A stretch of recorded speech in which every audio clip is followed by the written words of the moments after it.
Planning ಅನ್ನೋದನ್ನ ಸುಮ್ನೆ ಮಾಡಬಾರ್ದು. ಮಾಡಿದ್ರೆ ಅದಕ್ಕೊಂದು ತೂಕ ಇರಬೇಕು ಅಂಡ್ ಆ ತೂಕ ಸುದೀಪ್ ಅವರ ಮಾತಿನ ರೇಂಜ್ ಅಲ್ಲಿ ಇರಬೇಕು.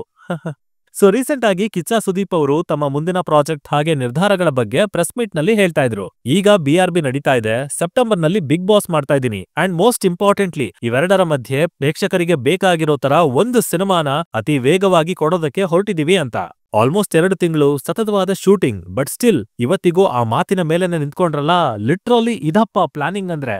ಇನ್ನ ಹೆಸರು ಅಜಯ್ ಮಾರ್ಕಂಡೇಯ ಅಲಿಯಾಸ್ ಮಾರ್ಕ್. ಕೆಲಸ ಗೊತ್ತಿಲ್ಲ, ಆದ್ರೆ ಬರ್ತಾ ಇರೋದು ಮಾತ್ರ confirm, December 25, 2025.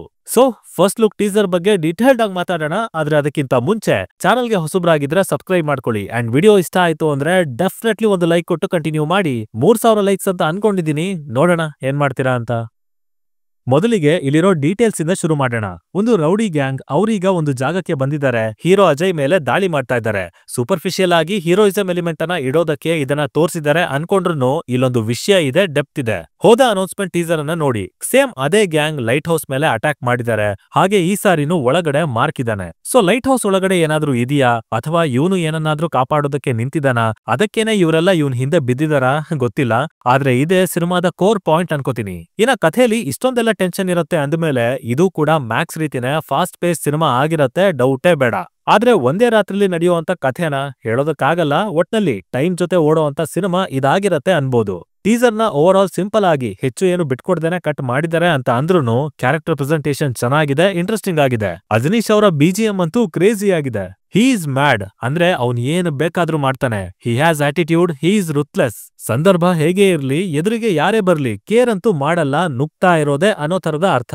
In fact Vijay Kartikeya ಅವರ ಮೊದಲ ಸಿನಿಮಾ ಮ್ಯಾಕ್ಸ್ ಅಲ್ಲೂ ಒಂದಷ್ಟು ಎಲಿಮೆಂಟ್ಗಳು ಹೀಗೆ ಇದ್ವು. ಬಟ್ ಒಂದೊಳ್ಳೆ ವಿಷಯ ಏನಂದ್ರೆ ಅದ್ಯಾವುದು ಫ್ಯಾನ್ ಮಟೀರಿಯಲ್ ಗಳಾಗಿರ್ಲಿಲ್ಲ.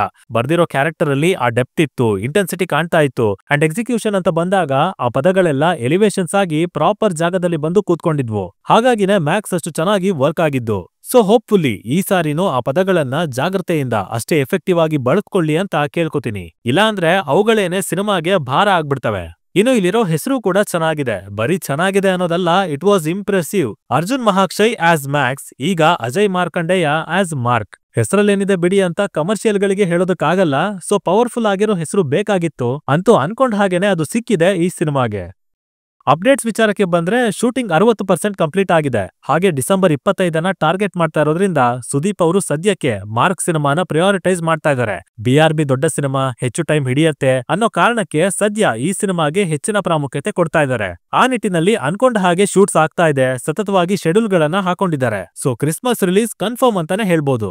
ಇನ್ನು ಕಾಸ್ಟಿಂಗ್ ಕಡೆ ಬಂದ್ರೆ ರೀಸೆಂಟ್ ಆಗಿ ಒಂದು ಸುದ್ದಿ ಓಡಾಡ್ತಾ ಇತ್ತು, ರೋಶ್ನಿ ಪ್ರಕಾಶ್ ಅವರು ಸಿನಿಮಾದಲ್ಲಿ ಕಾಣಿಸ್ಕೊತಾ ಇದಾರೆ ಅಂತ. ಸೊ ವರಲಕ್ಷ್ಮಿ ಅವರ ತರ ಸ್ಟ್ರಾಂಗ್ ಫೀಮೇಲ್ ಕ್ಯಾರೆಕ್ಟರ್ ಈ ಸಿನಿಮಾದಲ್ಲೂ ಇರುತ್ತೆ ಅಂತ ಡೈರೆಕ್ಟರ್ ಅವರು ಹೇಳಿದ್ರಲ್ಲ, ಮೋಸ್ಟ್ಲಿ ಅದು ರೋಶ್ನಿ ಪ್ರಕಾಶ್ ಅವರ ಪಾತ್ರನೇ ಆಗಿರ್ಬೇಕು. ಹಾಗೆ ಅನೌನ್ಸ್ಮೆಂಟ್ ಪೋಸ್ಟರ್ ಗಳನ್ನ ಗಮನಿಸಿದ್ರೆ ಅಲ್ಲಿ ಗನ್ ಇದೆ, ಬೇಡಿ ಇದೆ, ಪೊಲೀಸ್ ಡಿಪಾರ್ಟ್ಮೆಂಟ್ ಅಂತ ಬರ್ದಿದ್ದಾರೆ. ಅದ್ರ ಮೇಲೆ ಒಂದು ಕ್ರಾಸ್ ಮಾರ್ಕ್ ಬೇರೆ ಹಾಕಿದ್ದಾರೆ. ಸೊ ನನ್ನ ಪ್ರಕಾರ ಈಗ ಬಂದಿರೋ ಸಿನಿಮಾದ ಕಂಟೆಂಟ್ ಎಲ್ಲ ಬರೀ ಹೀರೋ ಕ್ಯಾರೆಕ್ಟರ್ ನ ಪೋರ್ಟ್ರೇ ಮಾಡ್ತಾ ಇದೆ. ಹಾಗಾಗಿ ಹೀರೋ ಪೊಲೀಸ್ ಆಗಿರೋದಕ್ಕೆ ಸಾಧ್ಯ ಇಲ್ಲ. ಇನ್ಫ್ಯಾಕ್ಟ್ ಪೊಲೀಸ್ ಡಿಪಾರ್ಟ್ಮೆಂಟೇ ಮಾರ್ಕ್ ವಿರುದ್ಧ ತಿರುಗಿ ಬಿದ್ದಿದೆ, ಆಫೀಸರ್ಸ್ ಜೊತೆಗೇನೆ ಸಂಘರ್ಷ ಉಟ್ಕೊಂಡಿದೆ. ಹಾಗೆ ಆ ಅಧಿಕಾರಿಗಳಿಗೆಲ್ಲ ಹೆಡ್, ಮೇಲಧಿಕಾರಿ ಅಂತ ಏನ್ ಹೇಳ್ತೀವಿ, ಅದು ರೋಶ್ನಿ ಅವರ ಪಾತ್ರ ಅಂತ ನಾನ್ ಅನ್ಕೋತಾ ಇದೀನಿ. ಎನಿವೇಸ್, ಇನ್ನ ಇವರನ್ನ ಬಿಟ್ಟು ಗೋಪಾಲ್ ಕೃಷ್ಣ ದೇಶಪಾಂಡೆ, ನವೀನ್ ಚಂದ್ರ, ದೀಪ್ಶಿಕಾ, ದೇವ್ಗಿಲ್ ಮತ್ತೆ ಇನ್ನೂ ಹಲವರು ಸಿನಿಮಾದಲ್ಲಿ ಕಾಣಿಸ್ಕೊತಾ ಇದ್ದಾರೆ. ಕೊನೆಯದಾಗಿ ದ ರಿಲೀಸ್ ಡೇಟ್ ಡಿಸೆಂಬರ್ 25. ಈಗಾಗ್ಲೇ ಡಿಸೆಂಬರ್ ತುಂಬಿ ತುಳುಕ್ತಾ ಇದೆ. ಬೇರೆ ಲ್ಯಾಂಗ್ವೇಜ್, ಥಿಯೇಟರ್ ಕೌಂಟ್ ಅನ್ನೋದನ್ನ ಪಕ್ಕಕ್ಕಿಟ್ಟು ನೋಡಿದ್ರು ನಮ್ಮಲ್ಲೇ ಹೆವಿ ಕಾಂಪಿಟೇಷನ್ ಇದೆ ಆ ತಿಂಗಳಲ್ಲಿ. ಡಿಸೆಂಬರ್ 12ಕ್ಕೆ ದ ಡೆವಿಲ್ ಸಿನಿಮಾ ಬರ್ತಾ ಇದೆ. ಸಿಚುವೇಶನ್ ನೋಡಿದ್ರೆ ಅವರಂತೂ ಪೋಸ್ಟ್ಪೋನ್ ಮಾಡಲ್ಲ. ಸೊ ಒಂದು ಡೇಟ್ ಅಂತೂ ಬ್ಲಾಕ್ ಆಯ್ತು. ಇನ್ನು ಧ್ರುವ ಅವರ KD ಸಿನಿಮಾ ಆಗಾಗ ಸ್ವಲ್ಪ ಸೌಂಡ್ ಮಾಡ್ತು ಅನ್ನೋದನ್ನ ಬಿಟ್ರೆ ರಿಲೀಸ್ ಡೇಟ್ ಎಲ್ಲೂ ಫೈನಲೈಸ್ ಆಗ್ಲಿಲ್ಲ. ಮೇ ಬಿ ನವೆಂಬರ್ ಅಲ್ಲಿ ಚಾನ್ಸ್ ಇದೆ, ಬಟ್ ಅಲ್ಲೂ ಆಗ್ಲಿಲ್ಲ ಅಂತ ಅಂದ್ರೆ ಡಿಸೆಂಬರ್ ಇನ್ನೂ ಹೆವಿ ಟೈಟ್ ಆಗತ್ತೆ, ಅದಂತೂ ಪಕ್ಕ. ಇನ್ನ ಡಿಸೆಂಬರ್ 25ಕ್ಕೆ ಬಂದ್ರೆ ಮಾರ್ಕ್ ಸಿನಿಮಾದ ಶೂಟಿಂಗ್ ಯಾವಾಗ ಶುರು ಆಯ್ತು ಅವಾಗ್ಲೇ ಸುದೀಪ್ ಅವರು ಹೇಳಿದ್ರು ಕ್ರಿಸ್ಮಸ್ಗೆ ನಾವು ಬರ್ತಾ ಇದೀವಿ ಅಂತ. ಆದ್ರೆ ಈಗ ಅದೇ ದಿನ 45 ಸಿನಿಮಾ ಕೂಡ ಬರ್ತಾ ಇದೆ. ಇಲ್ಲಿ ಸುದೀಪ್ ಅವರ ಈಗಿನ ಅಪ್ರೋಚ್ ಅನ್ನ ತಲೆಲಿಟ್ಕೊಂಡು ನೋಡಿದ್ರೆ ಅವರಂತೂ ಈ ಸಿನಿಮಾನ ಪೋಸ್ಟ್ಪೋನ್ ಮಾಡಲ್ಲ. ಇನ್ ಕೇಸ್ 45 ಟೀಮ್ ಅವರು ಕೂಡ ಅದೇ ದಿನ ಬರ್ತೀವಿ ಅಂತ ಪಟ್ಟು ಹಿಡಿದು ಕೂತ್ಕೊಂಡ್ರೆ ಈ ಸಾರಿನೂ ಕ್ಲಾಶ್ ಆಗೋದು ಪಕ್ಕ. ಇನ್ನೂ ಟೈಮ್ ಇದೆ. ಸೊ ಏನೇನ್ ಬೆಳವಣಿಗೆ ಆಗತ್ತೆ, ಏನೆಲ್ಲ ಬದಲಾಗತ್ತೆ ಕಾದು ನೋಡೋಣ ಅಂತ ಹೇಳ್ತಾ ನಾನ್ ಹೊರಡ್ತಾ ಇದ್ದೀನಿ. ಇನ್ನ ನಿಮಗೆ ಈ ಟೀಸರ್ ಬಗ್ಗೆ ಅಥವಾ ಈ ವಿಷಯಗಳ ಬಗ್ಗೆ ಏನಾದ್ರೂ ಹೇಳೋದಕ್ಕಿದ್ರೆ ಅದನ್ನ ಖಂಡಿತ ಕೆಳಗಡೆ ಕಮೆಂಟ್ ಮಾಡಿ ತಿಳಿಸ್ಬಿಡಿ. ಡಿಸ್ಕಷನ್ ಮಜವಾಗಿರುತ್ತೆ. ಸೈನಿಂಗ್ ಆಫ್, ಲಿಖಿತ್.